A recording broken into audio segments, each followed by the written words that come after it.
Well, hello friends, and welcome back to GB 102, Bible Backgrounds.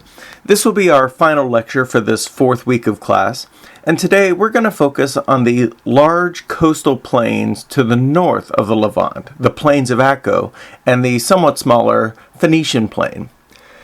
Now, these areas were home to many Canaanite groups, including the Phoenicians, and because of this, these areas tended to have a very bad reputation, at least biblically speaking. And technically, these areas should have been part of the tribal allotment of the tribe of Asher, one of the smaller Israelite tribes. But the presence of the Canaanites proved to be too great for the majority of the time covered in biblical history, and so this area will remain largely a pagan territory. So, without any further ado, let's go exploring that northern coastline of the Levant. So let's start off our lecture by taking out our large map and viewing the coastal area just north of Mount Carmel, known as the Plain of Acco. This area, as we said, was a cosmopolitan land, and so we're going to find Canaanites here, we're going to find Phoenicians here, as well as we're going to find Israelites, all living together in an uneasy peace. And as the first chapter of the book of Judges note, the reason this land had to be shared, is that the tribe of Asher did not successfully drive the Canaanites out of the land. And we've already looked at many of the reasons why. The Canaanites had chariots, they had an advanced culture, they had a similar language, and between all of these factors, it just became near impossible for the Asherites by themselves to push the Canaanites and the Phoenicians out of this area. So let's identify our first area and zoom in to locate the Plain of Acco on our large-scale Levant map. It's that area pictured here in red to the west of the Jezreel Valley and to the north of Mount Carmel, all along the northern coastline. So now that you kind of see that, let's go ahead and zoom in for a closer look. And there we go. The Plain of Acco is that flat green area that measures about 24 miles long by about 9 miles wide. Like the Jezreel Valley, the Plain of Acco is an alluvial plain, catching the sediment and debris that is washing down from the upper highlands of Galilee. But also notice that the tip of Mount Carmel there forms a point just south and west of the Plain of Acco. This point acts as a breaker for waves coming from the southern Mediterranean Sea, and so that crescent-shaped coastline that is produced in the wake of that little bump of Mount Carmel afforded excellent opportunities as a harbor for ships traveling all along the Phoenician areas. And so go ahead and grab your pens and your crayons and let's mark some map. As always, you go ahead and download your map. I'll cue the theme song.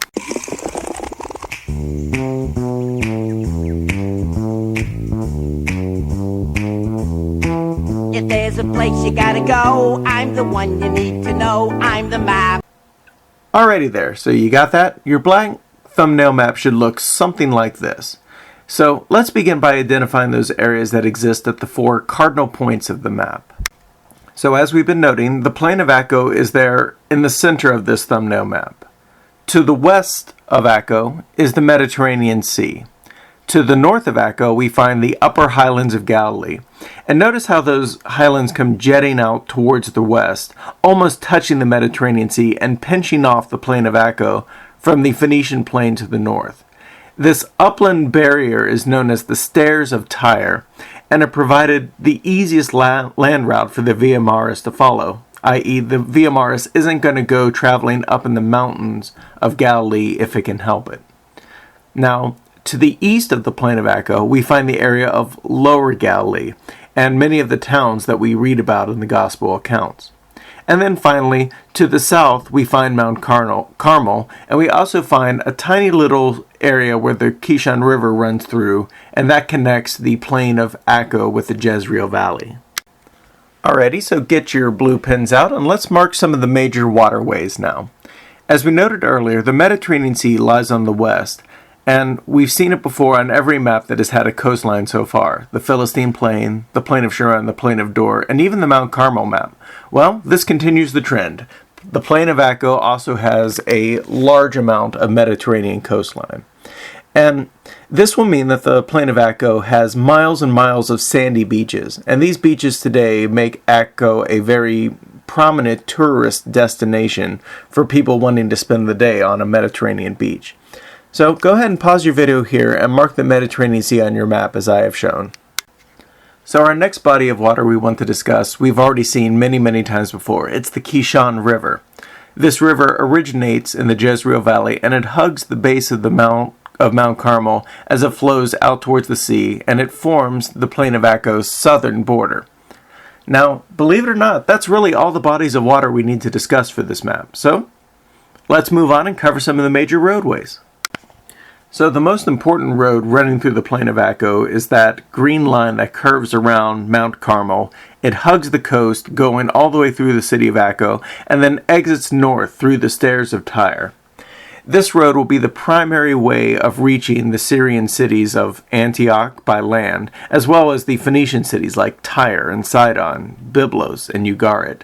And this major road, of course, is known as the Via Maris, or the Way of the Sea.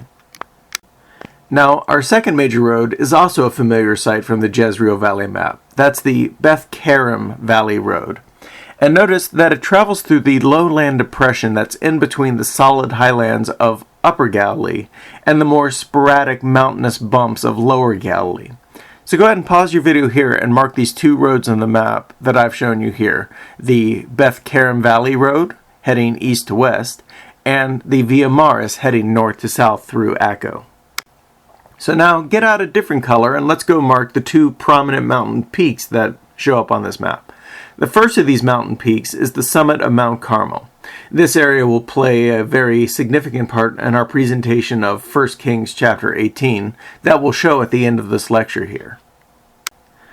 And our second major peak that we want to show is the large Mount Meron there in the upper highlands of Galilee. This mountain has been suggested by numerous scholars as a possible place where the transfiguration of Jesus could have taken place. Well, that about does it for the mountain peaks too. So let's go ahead and pause the video here and mark these two mountains, Mount Carmel and Mount Meron. And finally, we need to mark the four principal cities that appear on this map. Now, three we've already seen from the earlier Jezreel Valley map. They're the ones that are in the lower, southern, and eastern corner of the map. These are the sites of Canaan, Sepphoris, and Nazareth. And all of these are, again, places that are in the land of Galilee and not in the plain of Acco. And so really we only have one new site we need to note today, and that's the city of Acco itself, there on the coast. Now, we're also going to need to list a second name for this place, because during the intertestamental period, a Greek emperor known as Ptolemy conquered this area of the Levant, and he founded a new city on top of the ruins of ancient Acco, and he named the city after himself, Ptolemais. So when you see the word Acco, it's referring to the city in the Old Testament, but when you see Ptolemais, it's referring to the same area, but in the New Testament. Okie dokie, so your finished map of the plain of Acco should look something like this. You may also want to go ahead and mark a few secondary roads as I've shown here. Acco truly is a central hub of this region, and so any of the secondary roads, whether they're coming from Sepphoris, whether they're coming up from Megiddo and other areas, that they're all going to manage one way or another to meet up at Acco. So now that we've got that map work out of the way, let's transition to the three main points that you need to know about the plain of Acco. And so our first take-home point about the plain of Acco is that it is about as close to an agricultural paradise as you're going to find in the Levant. This plain receives somewhere between 24 and 30 inches of rain per year, and the soils are largely composed of alluvial runoffs that have come from Upper and Lower Galilee. And so this will form a very potent combination, as almost all of the Mediterranean fruits, such as dates, olives, grapes, will grow here, as well as citrus trees can grow here as well. The only real prohibiting factor with this in regards to agriculture is that the southern area where the Kishon River flows tends to flood and clog up during the rainy season. And this will turn the southern plain into kind of a marshy area for some parts of the year. But even with this being said, modern day this is not a problem, as irrigation techniques have largely eliminated the problem of the Kishon River stopping up. But in antiquity, this was a problem, but the northern areas, prime farmland pretty much year-round. Our second take-home point is that the plain of Acco, like the Philistine Plain, is flat enough to facilitate large-scale travel and commerce, making it a coastal corridor. The Via Maris connects Acco with the plain of Dor in the south, and it connects the plain of Acco with the city of Tyre in the north. Additionally, the Beth Karam Valley connects Acco with the Sea of Galilee, basically making Acco a central hub for travel through this region. And like the Beersheba corridor that we looked at last week, the Jezreel Valley and the Beth Karam Valleys facilitate one of the few places you can travel easily east and west in the Levant. And so all of these roads take you to Acco, making Acco a prime destination in the Levant. And this allowed for Acco to become an early urban center for the Phoenicians, as well as travelers heading north and south and east and west. At some time or another, if you're going in those directions, you had to pass through Acco. And our final take-home point has probably been hammered home so hard for the last 2 lectures that I really don't need to explain it all that much. But simply put, this area remained a pagan area for most of biblical history. The Israelites were unable to push the Canaanites and the Phoenicians out of this area, and the archaeological data agrees with this assessment, that this area was always thoroughly pagan. Additionally, this issue does not stop in the New Testament era as well, as the Romans, the Greeks, and the Phoenicians again will all lay claim to the port of Ptolemais, and they will use it to facilitate their shipping interest up and down the Mediterranean coast. So even into the New Testament times, the plain of Acco is still very much a pagan-run center. So now it's time to stop talking about Acco and move on to the even more northern coastal land of the Phoenicians. Here on the large-scale Levant map, we have this area marked in red. The Phoenician Plain is that narrow strip of land that's about 27 miles long by 5 miles wide, and it's at the very top and west of the Levant map here. So if you're ready, let's zoom in and let's have a good look at the last coastal area we'll be doing this semester. And there you have it. Notice that, like the plain of Acco, we really don't see a lot of small settlements here. Instead, we have an area dominated by large, important port cities. So, and those 2 cities in general are the cities of Tyre and Sidon. Both of these towns will boast their own king, and for the most part, they coexisted relatively well with one another. So, if we're ready to do the deal one more time, go ahead and download your maps for the Phoenician Plain, and I'll cue up the awesome.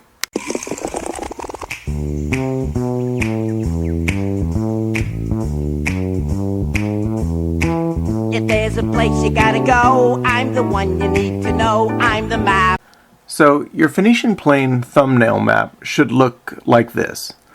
And let's begin the process by marking the cardinal points again, the north, south, east, and west areas adjacent to the Phoenician Plain. So our area that is marked here in red is the Phoenician Plain. Notice that it is very long, very skinny, and that most of the areas to the side are much bigger than the Phoenician Plain. And so this being said, most of our directional locations are pretty predictable at this point. To the west of the Phoenician Plain, we have the ever-imposing Mediterranean Sea. To the north, and also to the east, we have the highlands of Lebanon, basically hugging the Phoenician Plain on 2 sides. Now, to the east and the south, we have the land of Upper Galilee, and this too is hugging the Phoenician Plain on 2 sides. And then to the south, through that very little narrow strip known as the Stairs of Tyre, or as the Arabs call it, Rosh Hanakira, that this is the southern border of the Phoenician Plain. So let's pick up our blue crayons once again and let's mark the waterways. Like always, it's best to start with the Mediterranean Sea, simply because it dominates so much of these coastal area maps. And I'd just kind of like to point out that for us today, it's easy to look at the Mediterranean Sea as a small body of water, especially when we're used to large oceans like the Pacific Ocean and the Atlantic Ocean, truly massive bodies of water. But keep in mind that for the people of the biblical world, that they aren't traveling to those areas. They had a much smaller perspective on the world, and the Mediterranean Sea filled their imaginations. It dominated everything that they knew that existed to the west. And for the people of the Levant, the Mediterranean Sea is the only ocean they knew. Now, separating the highlands of Lebanon from the upper highlands of Galilee, we find a large ravine which is known as the Litani Gorge. Now, I've managed to find a picture of the Litani River for you that's closer to the coast. But I'm sad to say, I don't have a picture of this gorge, and I dare say no one has taken a picture of this gorge since 1967. And the reason for this is that the Litani River forms the modern-day boundary between Israel and the country of Lebanon. And modern politics being what they are, both countries have prohibited tourists from getting photos or even satellite images of this place for some time. Now, in the times of antiquity, this river largely separated the territory of the city of Tyre to the south and the territory of the city of Sidon to the north. So, let's conclude by going on to roadways. We really only have one major road going through this area, and that's the Via Maris, or the Way of the Sea. And as we could expect, it runs north, coming from the plain of Acco, and it connects our two major port cities, the city of Tyre and the city of Sidon. Now, both of these cities were infamous during the Old Testament age because of the evil practices and the evil people that came from there. For example, Ezekiel describes this king of Tyre in almost satanic terms, according to Ezekiel 28, verses 12 and following. And, of course, we've already looked at the city of Sidon, which was notoriously remembered for being the hometown of the evil queen, Jezebel. Well, the good news is that this was a very simple map, and so we're already done with our map work for the day.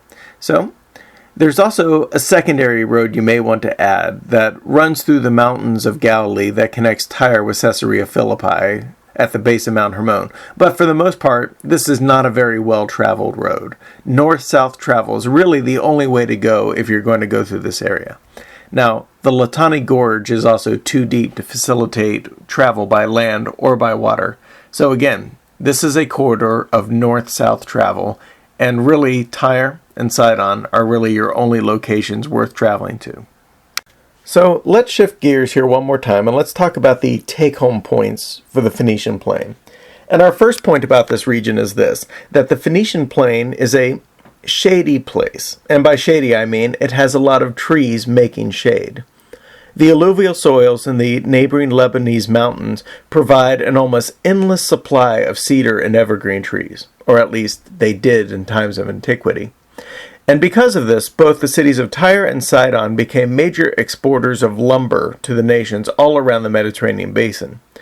And wood from this area was used to build several major buildings during the times of the Old Testament. For example, cedar wood was used to build David's palace, the Temple of Solomon, Solomon's palace, and even when they rebuilt the temple after 539 BC, they were using wood from the Phoenician Plain, Tyre and Sidon. And so, in short, these Phoenician cities of Tyre and Sidon are really the only good places to get large quantities of wood, and the kings of these cities knew it. And so that brings us to our second point, which is that the Phoenician Plain was a very wealthy place. Between exporting wood and purple cloth, the cities of Tyre and Sidon often put themselves in a position of being just too valuable for other countries to invade or destroy.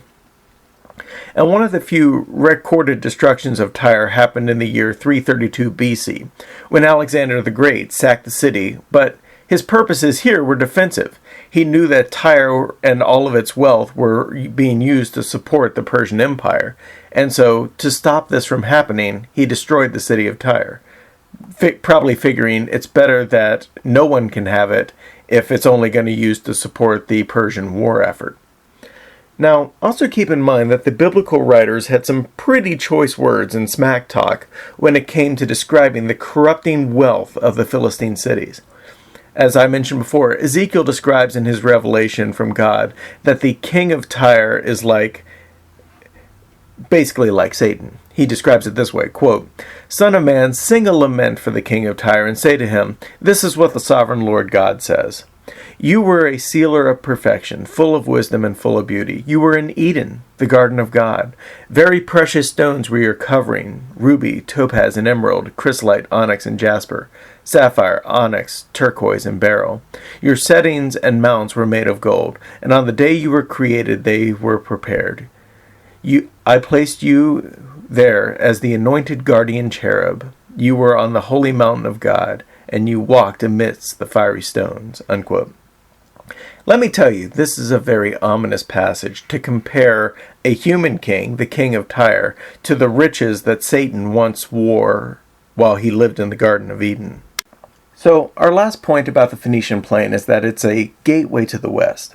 You may have noticed that there's just not that many port cities along the Levant coast because it's so smooth that there really isn't a place to offer good breakers from the waves crashing into boats. And because of this fact, most of the Mediterranean shipping lanes go to those port cities in the north, places like Acco, Tyre, and Sidon. And you may have already pieced together another problem of Mediterranean travel, and that is, it's very difficult to walk around the Mediterranean Sea by land. If you go south, you'll have to cross all the deserts of Egypt, Sinai, Egyptian desert, the Libyan desert. There's really no good way to go south around the Mediterranean Sea. Likewise, if you try to travel the north end, you'll go through the rugged Tarsus Mountains. You'll go through the very large mountains of Asia Minor. And then finally, you'll hit the Balkan Mountains of Greece. Long story short, it's not a good idea to travel by foot around the Mediterranean Sea. And this meant that if you really wanted to travel quickly from the Levant and head west, the way to do that in the ancient world was to hop aboard a ship and sail there. And so all of these factors made the Phoenicians very powerful and very wealthy, and it ensured that as long as they were in the driver's seat economically, that Israel would have to put up with the land's corrupting brand of paganism, that they couldn't easily drive them out, and their position as a place of wealth and a place of shipping made them largely untouchable until the New Testament period. Okay, so breathe your sigh of relief. We've got all of our map work and all of our lecture work done for the week. So go ahead and take a load off and settle back and listen to this story from God's holy word. Now, after hearing about the Canaanites and the Phoenicians all week long, you're probably more than ready to hear about how God could put them in their place, and I couldn't agree with you more. So let's examine this time that the prophet Elijah took on Ahab, Jezebel, and the entire theological framework of the Baal cycle, bringing all of them to their knees. Now, to tell the story right, we're going to need to do a little bit of backstory describing the extent of Elijah's problem that he was facing. So, to start with, Ahab's rap sheet is a near endless litany of crimes against the law of God. He continued to do the sins of his predecessors by encouraging the worship of the golden calves that Jeroboam had first set up in the cities of Dan and Bethel. But the text says that this was not enough. Secondly, after marrying Jezebel, he built a temple to Baal in his capital city of Samaria, and he also constructed an Asherah pole. And while it doesn't disclose the location of this place, it is probably a sacred grove somewhere near Samaria as well. And finally, as we learned that Ahab's wife Jezebel had established a pogrom, which means an extermination program, against the prophets of the Lord. And this is probably done in retaliation for the curse that Elijah placed on the land that we're about to read about. So, in short, Ahab and Jezebel were bad news, and someone needed to put an end to their shenanigans. But the problem was difficult. Elijah couldn't just tell them off directly. He had to do so in a way that would strike at both their political power and undermine the entire Canaanite worldview in general. And, well, his solution was nothing short of inspired. And that inspiration was Elijah predicted a drought. Actually, predicted is probably not the right word here. He makes an act of proclamation that Elijah informs the king that God had given him the power to make it rain or not. And he bolstered this claim by saying it would not rain until he said so. Now, notice that at this point, the biblical text gives absolutely no hint of a reaction. Ahab doesn't try to arrest Elijah, and nobody's there on the scene laughing at him say, "Yeah, right, we'll believe it when we see it." In short, when Elijah first throws down this prediction, no one really has a reaction. And you may be asking why. Well, to be honest, if we follow the Canaanite worldview, Baal dies all the time, and he stays dead for about 6 months out of the year. So, simply put, the Canaanites just might not have been expecting it to rain anytime soon. To predict a drought was just a normal part of their day-to-day, yearly existence. And so, it would take some time to establish that a major drought was actually happening. So, Elijah has the prerogative here of simply taking a leisurely stroll back across the Jordan River near to his home, and he finds an isolated place on the banks of the Wadi Kerith. And since there's no immediate threat from either Israelites or Phoenicians, he settles down. And the real test of his prediction would come about 7 months later, when the people finally started to begin to wonder, where is Baal? Why isn't he returning? Why haven't the rains come when they're supposed to? So, for the next few months, Elijah is going to stay by the banks of the Wadi Kerith, and I've got a potential location for that place here on our map here. Now, I said potential because people don't really know exactly where the Wadi Kerith is. There's a few streams that run through this area of Gilead, and, well, we've taken our best guess as to which one is the Wadi Kerith. Now, once he's there by this perennial stream, he's going to find enough water to drink, at least for the time being, and he'll be fed by the ravens. And it's tempting to see this kind of supernatural provision as a blessing from God. But I dare say it would have had to take a lot of faith for Elijah to live this way. For starters, Elijah is not described as traveling anywhere or working during this time period. He is literally just sitting around and waiting for the river to dry up. And additionally, the ravens that are bringing Elijah his food are unclean animals, according to Leviticus 11:15. And they are unclean because they're known as carrion birds.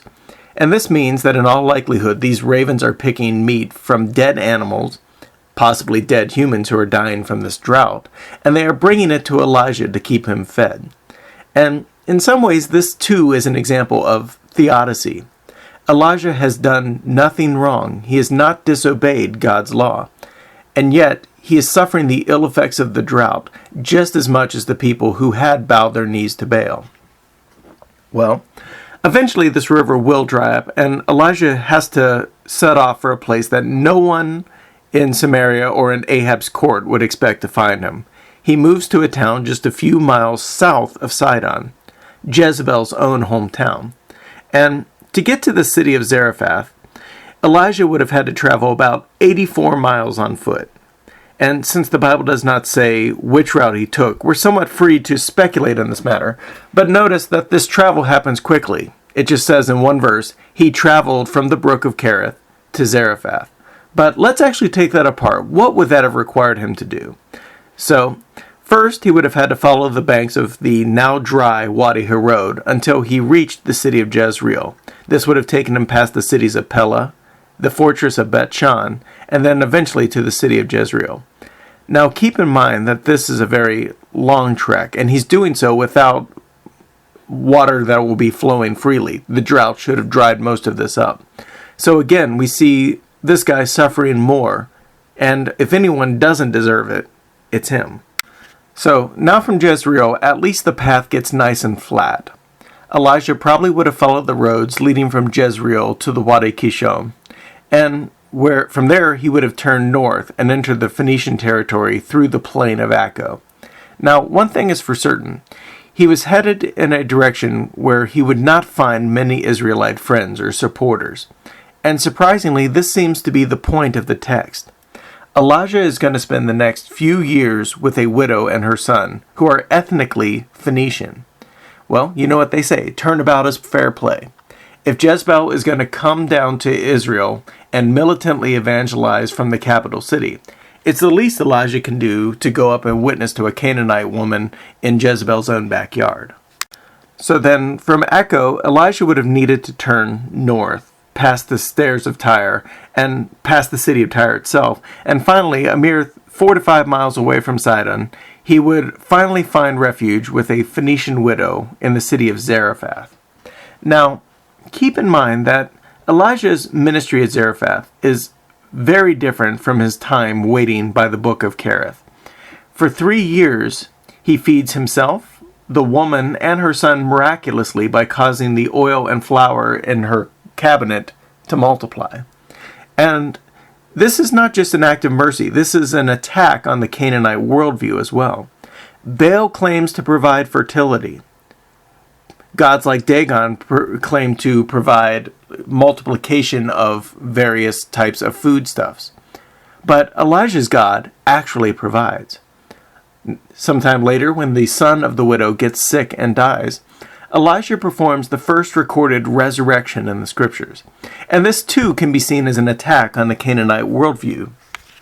Mot, the god of death's reign over the people, has been up to this point absolute. Elijah proves that God can do for humans what is only believed to happen amongst the gods. He is able to resurrect the dead.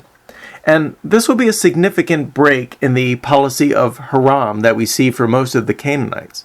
Elijah becomes actively involved in sharing his faith and sharing both his faith and his God with this woman and her family. And the result is, once Elijah is ready to depart, this woman tells Elijah that she believes in him and his word from God. Now that this ordeal has ended, this woman trusts Elijah and his God. So then, after this 3-year period, Elijah will travel back the way he came, and he'll meet a man named Obadiah, who is a steward, or basically a second in command over Ahab's house. And this person should not be confused with the prophet who wrote the book of Obadiah, because that prophetic book is more concerned to describe the fate of a band of Edomites who helped a foreign power invade Jerusalem. And simply put, there's no such invasion that is recorded during the reign of Ahab. So, Elijah will meet with Obadiah and Ahab, and he will arrange a meeting on top of Mount Carmel. And he'll arrange a meeting specifically with Ahab and the 450 prophets of Baal who share fellowship at Jezebel's table. Now, Elijah is going to pick this area because it is considered sacred to both the Canaanites and the Israelites. They both have an altar on top of this mountain. So the real question is, which God will show up? So from here, Elijah's challenge is relatively simple. There are 2 altars on top of Mount Carmel, one dedicated to Baal, one dedicated to the God of Israel. The contestants are to place a sacrifice on top of the altar, but they're not allowed to burn the offering in its proper way. It will be the responsibility of the God in question to show up and provide the fire by burning the sacrifice themselves. And, well, since Baal is known to be a storm god, in all likelihood the prophets of Baal are expecting their god to strike the offering with lightning, causing it to catch on fire. But, however, after 3 years of drought, their worldview is now severely crippled. Baal has not returned, and this lack of rain clouds in the sky is going to give a person very little reason to believe that Baal was going to provide fire or even rain in answers to their prayers. And it's at this point that the prophets of Baal begin resorting to what we would call sympathetic magic. As the Baal cycle suggests, the goddesses Anat and Asherah will cut themselves in the mourning process before they go down to journey into the underworld and go and resurrect Baal. And this is how the Canaanite magic works. The worshippers reenact the myths of the god in order to encourage them to do that work again. And so, by doing this cutting and bloodletting ritual, the prophets of Baal are virtually admitting, yes, our God Baal is dead, and they are hoping that he resurrects soon. Well, Elijah picks up on this, and he taunts them pretty mercilessly. He asks questions of, well, where is Baal? Has he gone on a long trip? Is he sleeping? Has he stepped out to use the bathroom? Well, you notice he doesn't have to say what's already on everyone else's mind. God is dead. Or specifically, Baal, their God, is dead. And to these prophets, it would have seemed that Elijah has been the one who killed him.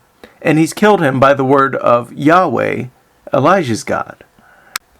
So, after Elijah has given the prophets of Baal all morning to try to solicit their God's reaction, Elijah finally has a chance to give his response. And his response is both interesting and time-consuming. First, he rebuilds the altar to the Lord. Second, he digs a trench around it. And thirdly, he asks people to pour jars of water on the sacrifice. And this process is repeated 3 times, soaking the sacrifice and filling the trench with water. And at this point you may be wondering, where's this water coming from? Don't we have a drought? Hasn't 3 years of this drought been enough to dry up all of the major rivers and reservoirs? And the biblical text confirms this much, because when Elijah first meets Ahab and Obadiah, they were out looking for new sources of water. All of the major sources in the land of Samaria had dried up, and they're afraid that the crops and the livestock are going to perish. And so my guess is this water probably came from one of 2 places.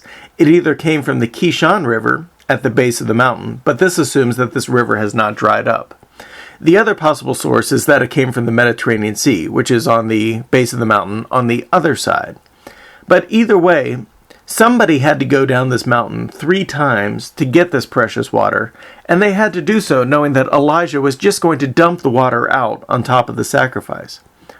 Now, the biblical text doesn't tell us whose job this was. Was it Elijah? Was it some unknown Israelite? Well, we don't know. But regardless, keep in mind that water weighs 8 pounds per gallon. And this pattern of up and down the mountain made for somebody having a very long day. Now, we are told that the amount of water was enough to fill a 2 seah deep trench. And since this is a measure of grain, and we're not at all familiar with it, this looks like a job for one of our word studies. So, as we noted on the previous slide, a seah is usually used as a dry measure. It measures things like grain and other solid things. It's usually not used for measuring water. And so we may have to do a little bit of estimate, because this is the only time in the Old Testament that this word is used specifically to measure water. And it presents another problem. It's also a rare word. It only shows up here in 1 Kings 18, 2 Kings 7, 1 Samuel 25, and Genesis chapter 18. So, because of all this, the estimates for how much area this takes up vary wildly, and we may have to do quite a lot of finagling with the numbers. So, the most conservative estimate for how much water a seah is comes from linguist William Holiday, who suggests that a seah is about 7 liters, or the equivalent of 2.5 soda bottles that you may have in your fridge right now. Now, with this following estimate, we have 2 seahs, which will mean 14 liters of water, or about 3.5 gallons, just shy of 28 pounds. Now, an older Hebrew lexicon by the Venerable Brown, Driver, and Briggs give a much more generous estimate, placing the value of a seah at a little over 12 liters, or 6 full bottles of soda. And so, using that estimate, the total amount of liquid would be about 24 liters, or 8 gallons, close to 64 pounds. And in either case, carrying that amount of water up 1,000 feet of mountain is difficult. And this had to happen 3 times. And, so in short, the person making this trek with all this water is nothing short of a miracle in itself. And if this water came from the Kishon River, it was good drinking water. and to waste it during a drought would have been close to unthinkable. Now, if it was taken from the Mediterranean Sea, it would have been salt water, so the sting of washing good water down the drain would have been missing, but it would have been replaced by the sting of having to walk even further to bring this salt water up the mountain. So, the climax of our contest finally arrives when it is time for the evening sacrifice. The prophets of Baal have been at it all morning, and the scriptural text says they are hearing nothing. They're getting no answer. And Elijah has spent all afternoon building an altar and having water brought up to the summit of the mountain.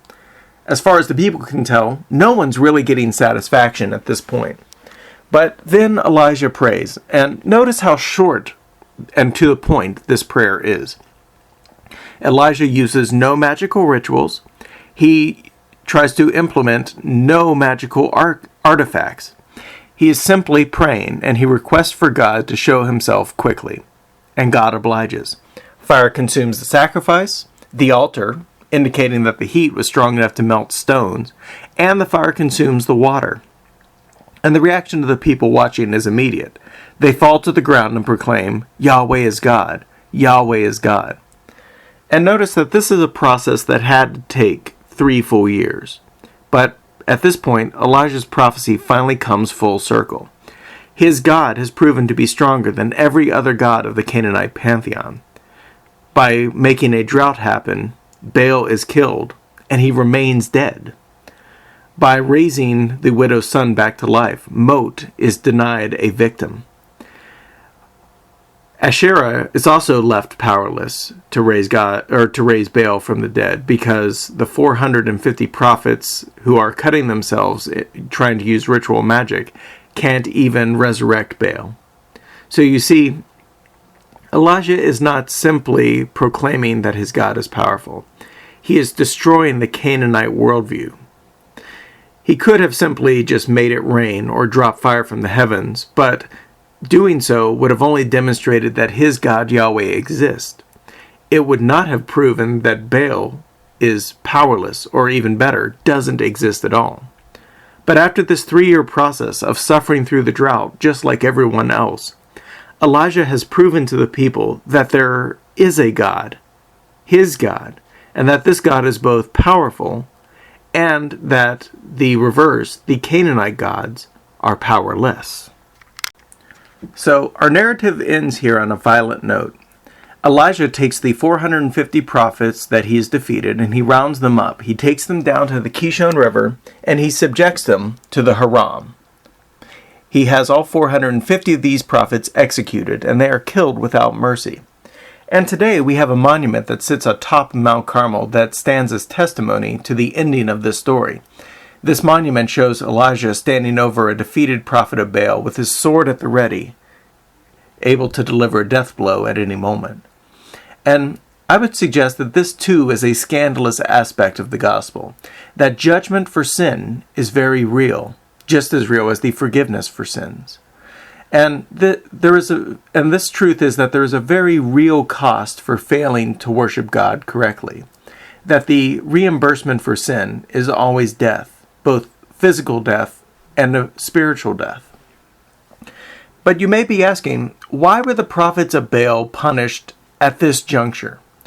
Why not try to evangelize them? After all, Elijah has basically offered them undeniable proof of the power of his God. And Elijah has just spent 2 years evangelizing a woman from Zarephath who is also a Phoenician. Well, to this question, I don't really have a good answer, save that drastic times call for drastic measures.